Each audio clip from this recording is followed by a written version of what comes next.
We have breaking news out of the NIL world today. Rumors of a major deal happening this week. What is this new world we are living in? This is getting out of control. 10,000 over there, 1 million over here. What are these kids supposed to do? We have a special episode coming to you today. We'd like to welcome former 5A Oregon State champion and NWAC champion, Rawlings West Coast Gold Glove winner, former assistant coach at Lynn Benton, and the founder of Venture Baseball. We are so excited to welcome to the student section, Emiliano Alarcon. Thank you so much for coming on today. I know it's a beautiful day outside. You're kind of stuck in here with us for half hour or so, but we really wanted to talk to somebody who is such a force in this kind of Salem area baseball community. Now, you're here today as the founder of Venture Baseball. You played college baseball. You were a fantastic high school baseball player, Gold Glove winner, all the accolades we can get through. But at some point, it started with you as maybe you were younger, maybe you were 5 or 6, just learning the game of baseball. Before this facility, before all the awards, before the accolades, what did your baseball journey look like leading up to this? Yeah, I mean, I was kind of introduced to baseball when I was about 8 years old. My dad never played baseball, never played college baseball. He grew up in Mexico. So obviously sports down there are a little bit different. You kind of just go out and play with your buddies. There's nothing really organized, at least when he was growing up, like there is here in the United States. But he fell in love with it as well. Like he saw that first time, like we kind of fell into the baseball diamond and like started playing. He saw how much like we enjoyed it and all that stuff, and just sports in general. Like it is great to have a foundation of sports growing up, learn a lot of life lessons. It teaches you a lot about yourself, teaches you how to work as a teammate and as an individual. So for those reasons, like he pushed us to get into sports. Obviously a little bit later than a lot of guys growing up. I mean, I was 8 years old. I think my brother was 9 years old. But it was just fun. Like I've always loved playing games. Like I always wanted to compete and just do fun things, even if it's stupid little games like hacky sack or, like pepper, all that stuff. So just playing baseball, it was a challenge, but it was fun. And, playing in a small town. So I grew up in Monmouth, Independence. Me and my brother were definitely new to baseball. We probably weren't the best. We were athletic, had decent hand-eye coordination, but by no means were we like fundamental like baseball, players. But we stuck with it. My dad, I really give him tons of credit. As soon as we got after work, pretty much every single day for like the first like 5 years I can remember of baseball, we'd just be going out and practicing, taking ground balls, fly balls, doing whatever. He would like run laps around the track with us before we practice, and really pushed us because he saw we enjoyed it so much. And I think without that, I would not have had the career or even just this journey in the game as I do now. Obviously, sports are more fun when you're kind of good at them and successful at them. And so for him, really just getting us out there consistently, just really built a lot of good like foundational skills, and which helped us, have success later on.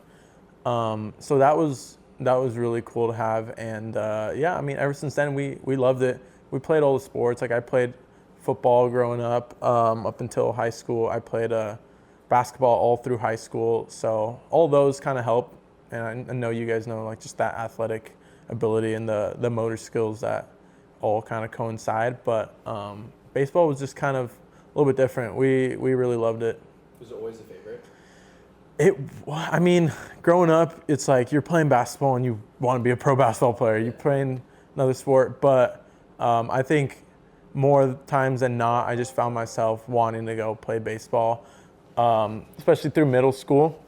I think like probably like 8th grade, I really was like, okay, yeah, baseball is my love. And so it was that basically from then on, but yeah. Did you play like Little League, or was that back then, was it travel ball, or like where did you, was it What league did you start? Yeah, it's like JBO. So just I don't even know. It's kind of like Little League, but it's its own thing. It's more like you lead off, you can pick off and all that stuff. So it was good baseball. I mean, there wasn't as much travel ball growing up. So everyone did JBO. I think we won a state championship one year growing up. Our town won it back to back. So I was part of one of those. My brother was part of the one before me. But so that was always fun, like having that success early, and you get that taste of like that team cohesiveness and being that close and winning. It just, puts more of like, okay, this is fun. And you get that like embedded into your brain when you're little, like, oh, baseball is fun. And so I do feel bad for the people who have bad experiences growing up and it's like boring. They don't have good coaches. And it's just, if it's not fun when you're younger and you don't love it, you're not going to do it when you're older. And so I was glad for that experience. But yeah, it was JBO.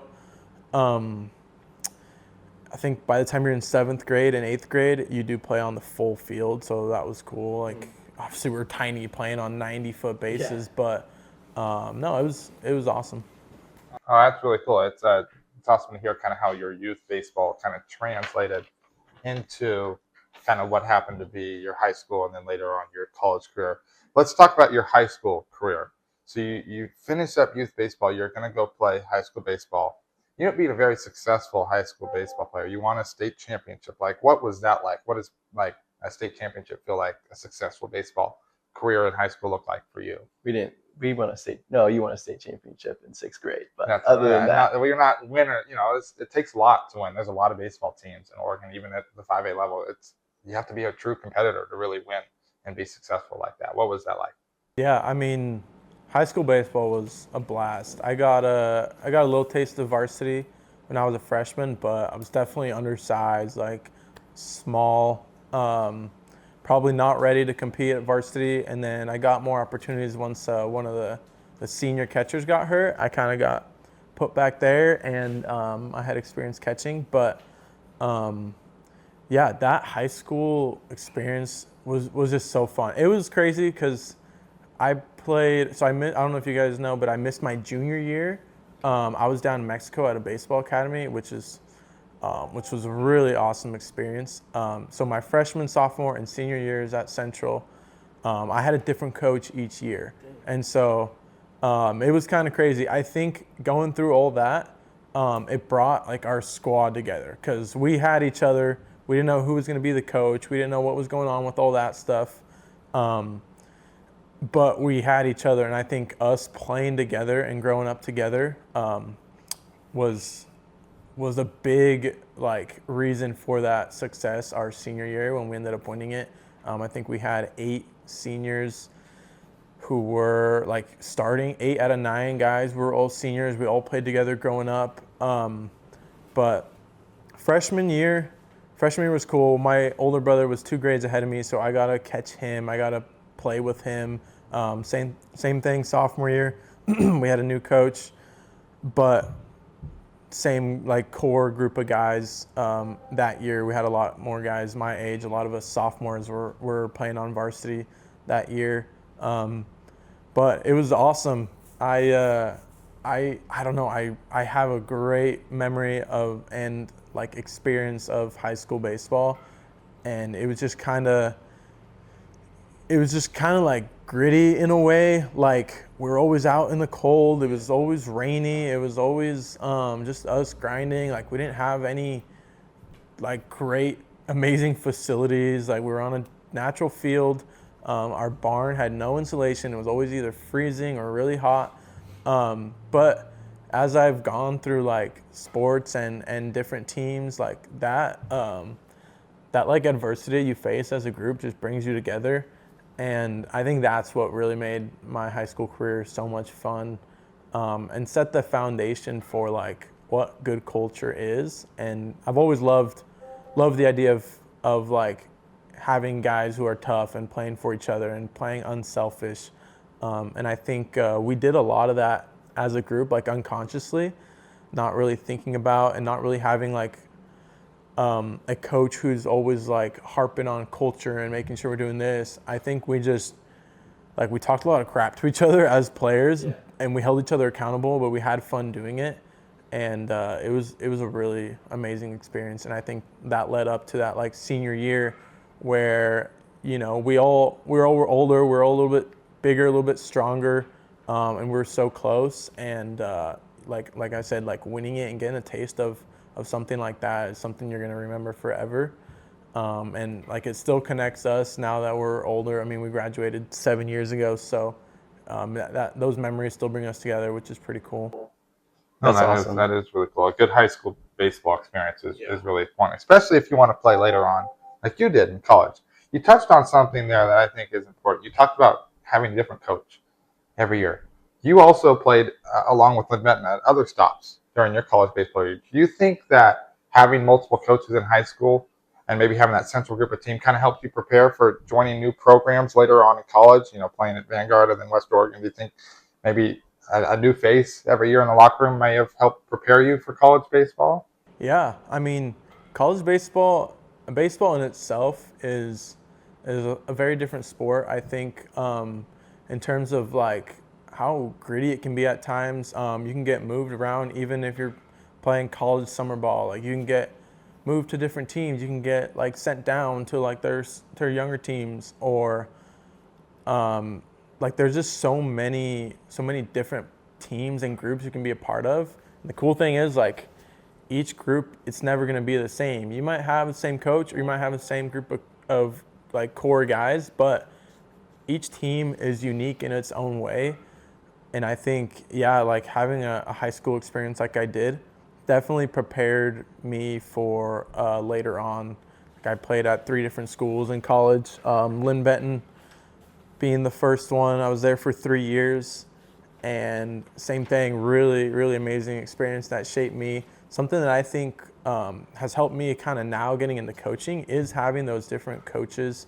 And I always knew, like obviously I wanted to play baseball forever, but I always knew eventually I was going to get into coaching. And I paid attention to coaches, and I paid attention to what I liked and what I didn't like.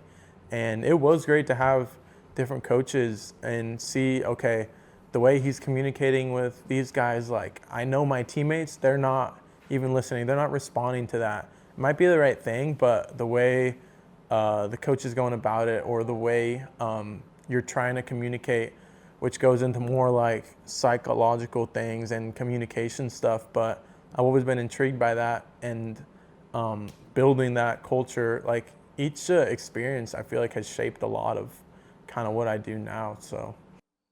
Well, that's an interesting point. It's actually going to lead us to our next point we're going to talk about, was that transition from playing to now coaching and being a mentor for the youth players in this community.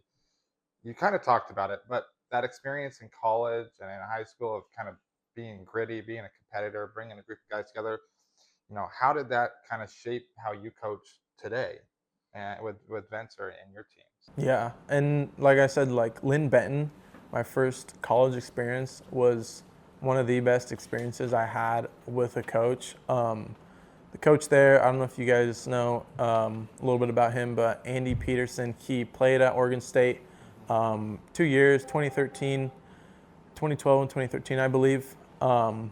And so he ended up getting drafted, played a couple years in the minors, but then went back to grad assist at Oregon State. And being so close to Lynn Benton, he ended up getting the job like a year after at Lynn Benton as a 26-year-old guy who just got done playing and was kind of trying to figure everything out.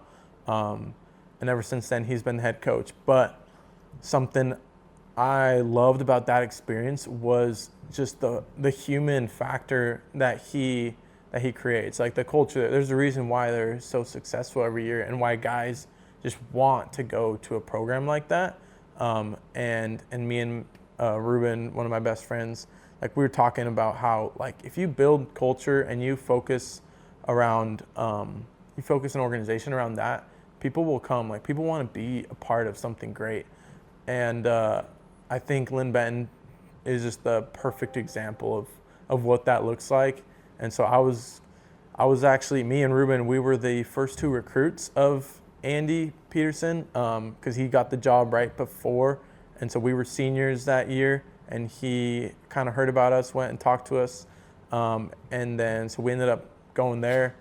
So we were kind of the first people who ended up like really playing for him and being a part of a team that he's recruited, which was pretty cool.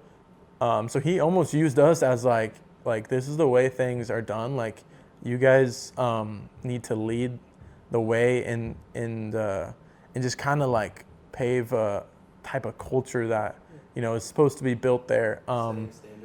Yeah, setting the standard and holding that bar of to what is expected. So just being able to experience that and being able to be a part of something so amazing that PD has done there, that was really special. And so we joke about it sometimes, like guys who go to Lynn Benton and then you go off to other places, it's almost like you're setting yourself, like it's never really going to be as good of a culture and environment as you had there. So you're almost going to like more challenging type of programs where it might not be that close of a brotherhood and that close of a squad, and so you're kind of more alone and you gotta figure things out on your own. You don't have that same support system. So like you are set off very well going to a place like Lynn Benton, and man, that like we try to mold and create that culture here as much as we can. I don't think we'll ever be able to be as good as PD, but that is what we try to achieve. Like even just talking to your players about real life, like it's not all about just baseball. It's about connecting with them on a human level, like building relationships with each one.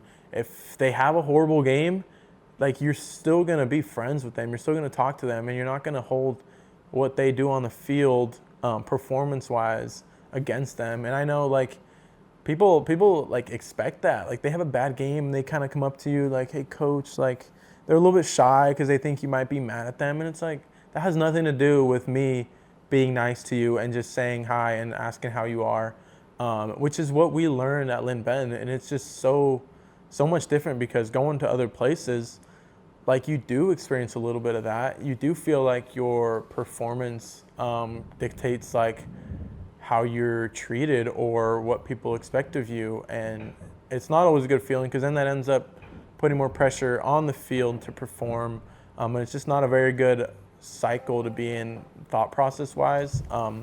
So I do like I'm very grateful for that experience and everywhere because I learned what to do, what I like and what I don't like in programs, and I am thankful for all the opportunities I had and summer teams as well. Like that's a whole different dynamic, but just being a part of each one of those different organizations has definitely led me to try and create something, and just kind of picking what I liked most and bringing that together. Yeah. Again, leading us into our next point, we are here because of you, because of Venture Baseball, the brand, your story, this whole experience. We want to know what inspired you to create Venture. Walk us through this entire Venture experience that we are currently sitting in right here. Well, and also for those who don't know what Venture is, Yeah. describe what is Venture Baseball. Venture? Who is it? What are the goals? Your mission? Yeah, for sure. It started in 2021. I was going into my last year at Lynn Benton. Because of COVID, it got extended, so I was going into my third year there. But vencer means to overcome in Spanish. So obviously having Mexican heritage, my girlfriend at the time, she's my wife now, like we started it together. Thank you. She's also Mexican, so we kind of wanted to include some of that culture and that those roots into the brand. But it wasn't really something we always thought of. I think I really started loving, after COVID, I started learning about how the mind works. I was very interested in psychology. I was very interested in mindset and all that. And so I always thought mental health was a really interesting, like how does it work? Like what is it? and just like the way our minds think, like why do we think certain things, and so that kind of led to the actual mental health part of it.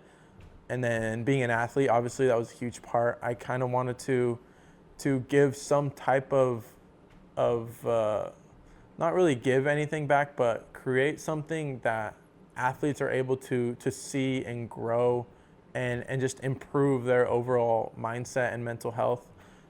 So it started in the fall of 2021, going into my junior year. Me and my wife kind of just sat down and we're like, we want to do something. She was working at a restaurant, and she kind of wanted to do something else, and I was still in school. But I mean, having like parents who are entrepreneurs, I've always wanted to start something as well.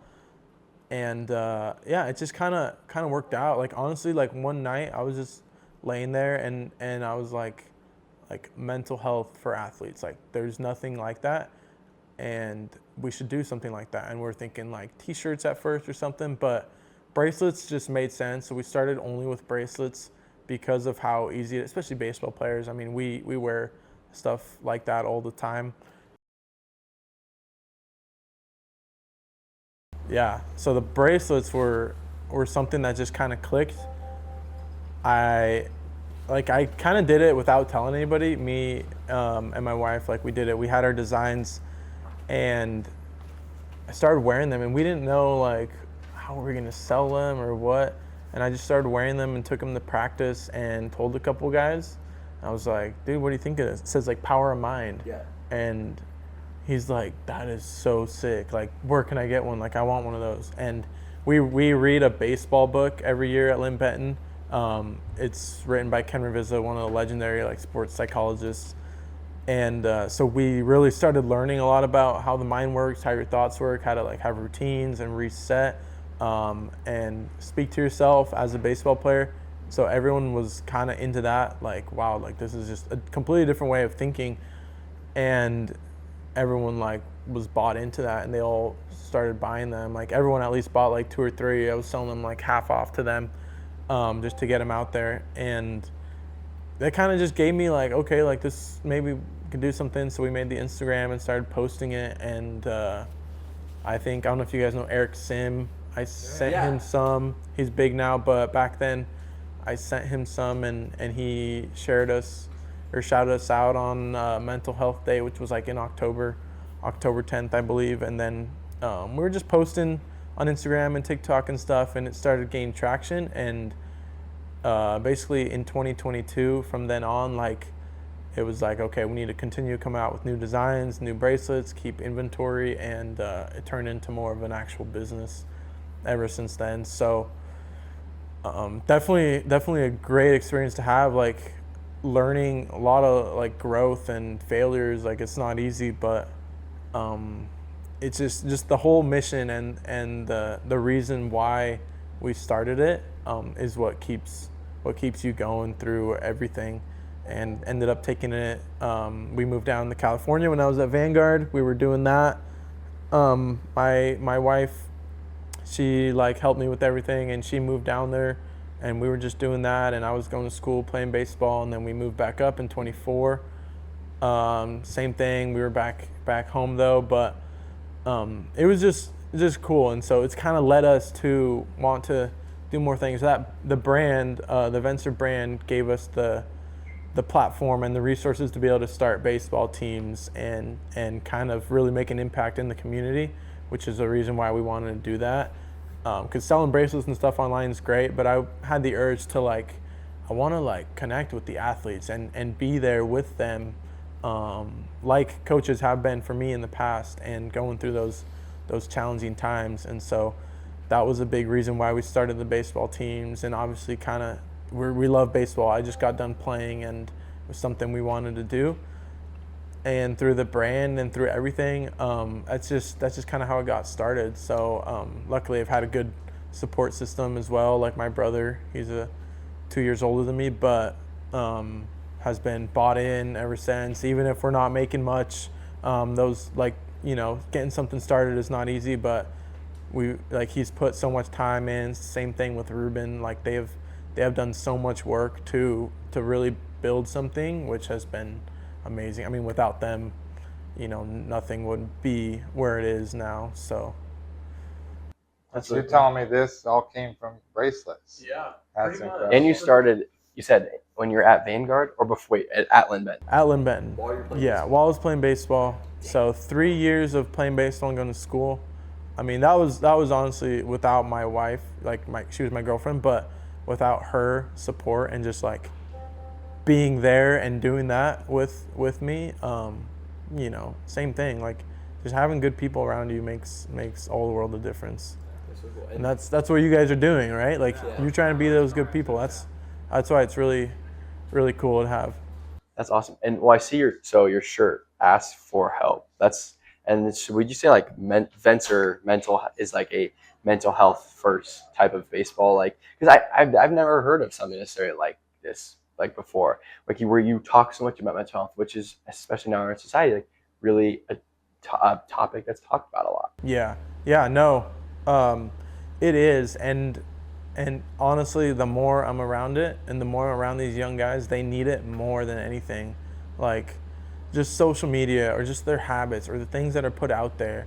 It's so easy to lose that purpose and reason why, which is a big cause of mental health, and so we do really take a lot of pride in like focusing on their mindset. Like if they do not have the right mindset, even in here just doing lessons, it's like you hear guys like talking bad to themselves and saying like they suck, like I can't hit this, I can't hit that, and so immediately, even just with those little comments to yourself, shows like a deeper root issue there. That's like you truly need to believe in yourself, and you need to have that confidence, and you need to think of yourself in a positive way to be able to grow and achieve the things you want. But you'd be surprised how like much and often that happens because no one's really showed them, and it might be cool or funny to just like not think you're good or whatever, but it does affect the way you like portray yourself as an athlete, but also the way you go about your entire life. And so yeah, we are very, very heavy on that, and also being those people for them, being like older brothers for a lot of these high school guys that they can just come and talk to us about anything. Like they could have the worst at bats they've ever had, and they can just come talk to us and we're like, what's up, like what's going on. But we really want them to fall in love and enjoy playing the game. And I think if we're able to achieve that gives them, like a home base and somewhere to go that they feel like no matter what they're going through, they can come and have fun and connect and work hard, but just have that community is huge. That's really cool, and something we love to talk about, like life beyond sports, and you're setting your athletes up really well for that mental health and that aspect that goes beyond just their playing day. That's really cool. It sounds like that's kind of what your message with Venture is, that you're only going to be playing baseball for however many. Sometimes it's high school. Sometimes you'll stop before. I stopped playing before I was done with high school. Maybe you go to college. MLB. You get a couple of years. Maybe that's what it is. Maybe you play baseball until you're 40. Who knows? But I think it's really important to underscore that the main message behind baseball, especially with you, is ensuring that your mental health in a good spot, ensuring that you're setting yourself up for success in the future. And I think it's really good to hear that. Now, I want to ask you some things. You have a little baseball Northwest experience. There's a lot of our listeners who might be in high school trying to get recruited, trying to go play college baseball like you did. What are some of those things, maybe it's mental health, maybe those misconceptions around recruiting and playing college baseball that you think really kids need to hammer in on it?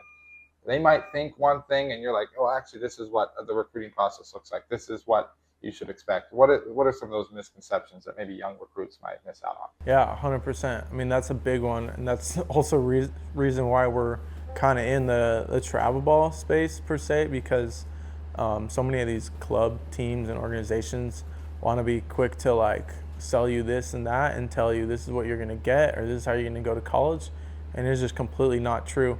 When I was in high school, I never did a single baseball Northwest. I probably should have. It would have helped for sure. But in terms of recruiting, there is just so much that people really don't understand. A big one is just thinking your numbers and your stats are gonna like take care of everything, and it's really not. You have to think about what these programs are looking for. They're also trying to build something. They're trying to build championship winning teams, which requires championship level culture, which requires the right people and the people who want to play for the right reasons. And so no matter what your talent level is, if you are not doing it for the right reasons, if you are not a good teammate, if you do not care about the guys around you, then the coaches can see right through that. Like they can go watch a game. They can watch you go 4 for 4. But if you're not doing the little things right, like if you're not even picking up your teammates, or maybe you get out and you're showing bad body language and you're just showing like selfish tendencies, that's a red flag for a lot of these coaches. And so for us as a program, like we really try to focus on making sure these guys can do everything that they can control correctly, because at the end of the day, especially in baseball, the only thing that you can do right 100% of the time is the things that you can control. And so that's a big part of what we teach, and I think it's just needed more. And so even being at Lynn Benton and learning that and having that experience, the first thing that a coach will ask you is like, what are his grades and what kind of kid is he? Like they want to know your grades and what type of person you are. They want to see how you are to your families, how you are to your teammates and all that stuff. And that'll say enough about you to be like, okay, then let's go see how's his slider, or how's his swing look, or what's he got, like what position is he, how's his defense. Those things need to check out first before they can even go look at like your skill set and the physical. Yeah, and I think a lot of people have it backwards. They want to think like, oh, if I can, go 4 for 4 today in front of a coach, maybe he'll come talk to me. But it really is the complete opposite. And I've like lived that. I was not someone who's gonna like completely stand out in like a showcase environment. And so I kind of willed my way through getting in the lineup consistently in college just by doing all the things I can control right, being a good teammate, and focusing on those things. And it ended up paying off. I didn't know that at the time going into college, but once I was there, coaches told me why I'm playing, and they told me why I'm getting rewarded over these other guys. And it was for those reasons. And I thought I needed more tools and more skill set, but it wasn't that way.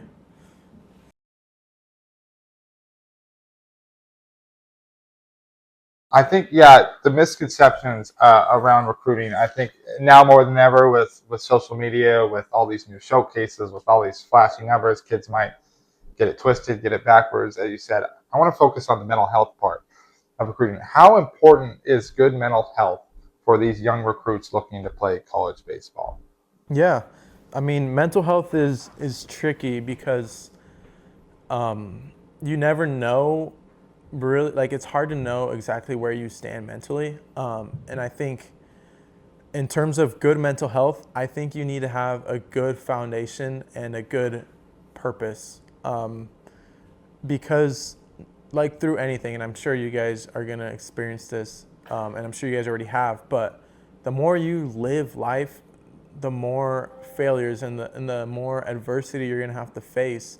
And having good mental health means coming back to center and understanding that things are going to be okay, but also you have a bigger purpose that you are trying to achieve. And I think a lot of times people's mental health gets messed up when they're really lost, like in a purpose perspective, and they don't necessarily have like a reason why they're doing things. And so even for baseball, for example, it's a game, and like you said, you might only, like if you're lucky, you're playing until you're 30. If you're very lucky, you're playing until you're 40. and there's still so much life to live after that. And so what is going to ground you and what is going to keep you center through days where you feel like you can't hit a baseball at all, or maybe you thought you should be starting, and you end up getting 5 at-bats all year. But what is going to keep you going, and what is going to keep you motivated, and what is going to keep you showing up with a good mindset and a positive outlook on things? And I think a lot of that is just the purpose of what you're doing. And everyone's purpose may be different.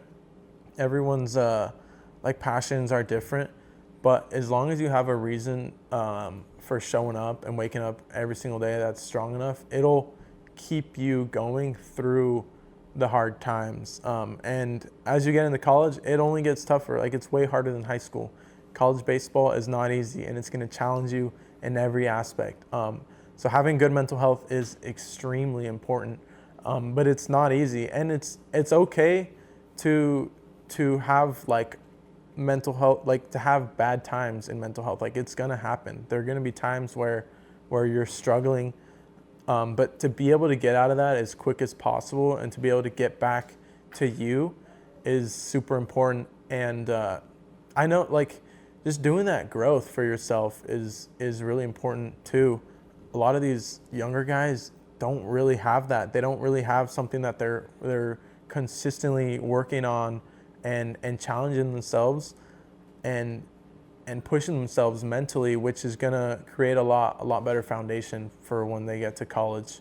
But that is a great point. I think they'll grow. Like, you'll continue to grow mentally, but if you are not in a good spot, the moment you get yelled at, or the moment you get challenged like extremely hard, if you have those thoughts that start creeping in and you just want to quit and you want to be done and this isn't for you, you're not going to stick through it. And so the athletes that have more success in college is not because they're more talented, but it's just because they have a more resilient mindset and a better foundation for what they're trying to achieve. Well, and so would you say that mental, like every athlete, every person, like, would you say should like practice mental working on their mental health? Because I think there's a common misconception that, oh, I don't need to work on that, or oh, like, or even at some points in my life I was like, oh, well, if I have to tell someone working on my health, like, I'm probably weak-minded, I'm weak, like I have to, like, that was a kind of the thought process. Or I know some other athletes, like, that's a conception about mental health, like, oh, it's not really, like, I'm fine, or that's like only if I'm really like struggling. That's like maybe like anxiety, depression kind of things. Like, so you think For sure, 100%. Everybody has mental health. It's like physical health, right? Like, if you think about it in that aspect, everybody has physical health. Yeah. Some people are healthier than others, but it's always there. And so if you get some type of like disease, or if you get some like an injury or something, that's like an extreme. And so for us, like anxiety, depression, and another like severe struggles, those are injuries, like those are damages. But there's also injury prevention. So if you're working out consistently, if you're stretching, if you're doing stability exercises, if you're training for injury prevention, you're gonna have less chance of getting injured. And so you can take the same measures and the same protocols for your mind. If you're consistently working on your mind, if you're growing, if you're becoming more in tune with yourself and your purpose and your mission, and you're challenging yourself mentally, you're also like just growing in every aspect. I love reading books. I love listening to podcasts, and getting different perspectives, because that helps me grow, and then applying those into my daily life, even as small as like being disciplined on when I'm going to sleep, or if I say I'm going to go work out, like go do that. All those things are basically injury prevention for your mind. Like, you're building a resilient mindset and a more confident mindset and a better self-esteem, which is going to push you through a lot more challenging times. And so, like, that is a great way of looking at it for me, and it's kind of helped me like create like a mind map of like, oh, that makes sense. Because yeah, a lot of people think the anxiety and depression, like it's never going to happen to them. And it might not ever be severe, but there's always going to be hard times. And if you're not openly willing to accept that, and if you're not actively taking like injury prevention measures for your mind, no one's immune to that stuff. Like anybody can break their leg, anybody can get sick in some aspect. But the ones who do it less are right. Like if you're consistently working out and you're eating healthy, you're gonna have less chance of getting injured. And it's the same exact thing for your mind, especially athletes. Like they need to do that stuff more because they're putting their minds and their mental health in more vulnerable spots because of the things they're facing on a daily basis. So yeah, they should, just like they take care of their bodies, they should be taking care of their minds just as much. I think that's such a That's so cool. good way to put it, because I don't think we ever think about it like that. We as athletes, and I was playing, and he did the same thing. I'm sure he did the same thing. You put so much of an emphasis on taking care of the physical body. Pitchers, they're stretching daily. They're warming up. You don't ever just go out to a baseball game and throw 90 pitches. You don't ever throw a complete game without ever doing anything to help prepare your arm. And I think it should be the same way with your mental health. You should never just go into something without ever really preparing, without ever practicing, without ever giving yourself a chance to be mentally ready and in a good mental health state. Well, and they say baseball is 90% mental, right. 10% physical. Oh, 100% is.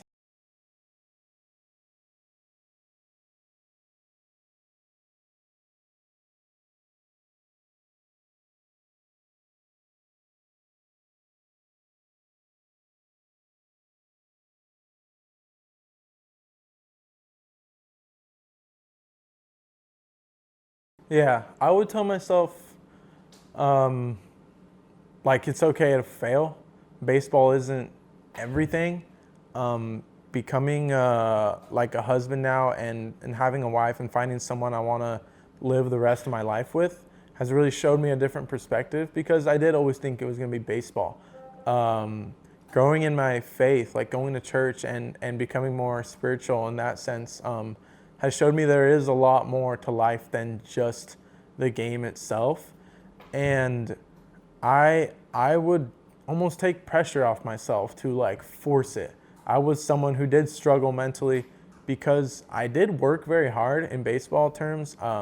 I always wanted to be the hardest worker there. I always wanted to wake up earlier, show up earlier, stay later, like do all those things. And when the results didn't show, like maybe there was other guys who got better results than me and they didn't work as hard as me. That did get to me, and it was like, why are they getting rewarded? And that would affect me. I would end up playing not as good, right? I wasn't as consistent. It affected how I showed up every single day because I just thought I deserved it, right? Like I thought because I'm doing all this, I deserve this. And when it doesn't work, it did get to me. So sorry, I'll just kind of reset. Lost my train of thought.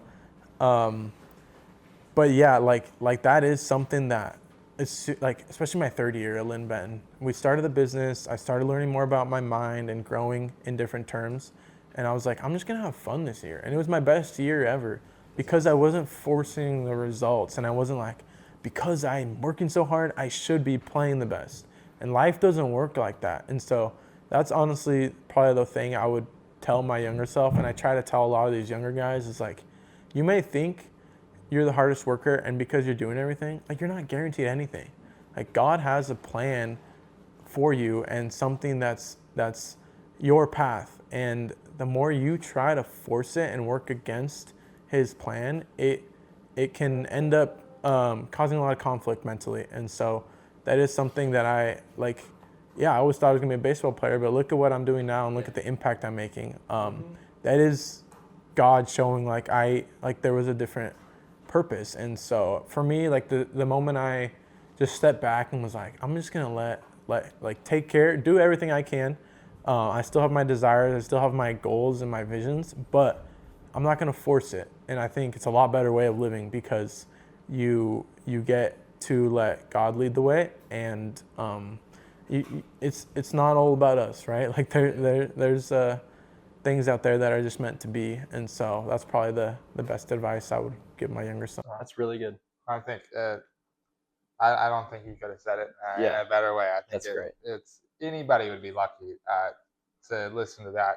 And today you've been amazing. You know, sitting here listening to your story, listening to the advice you give. We don't even play baseball anymore, but I'm like, hell, I'm ready to go. Fired up. I feel fired up. I feel energized. I feel like I just went through an entire year of a college class. I'm like more smart. Emiliano, you've been great. Like I said, you're welcome back anytime on this show. We hope that Vencer, we hope that the bracelets, we hope that everything's going great. We hope that you and your wife are just amazing and happy. You continue doing what you're doing. You're a beacon in this community. We really appreciate you spending your time and enjoying it. You know, was it Tuesday afternoon with us? Thank you so much. Tuesday, yeah. No, thank you guys for having me. You guys are also welcome back anytime. If you guys want to come back, help our athletes or you know, be that community for them as well. Man, that's awesome what you guys are doing. So shout out to you guys. Appreciate it. It's super cool. So yeah, thanks for having me. That was awesome.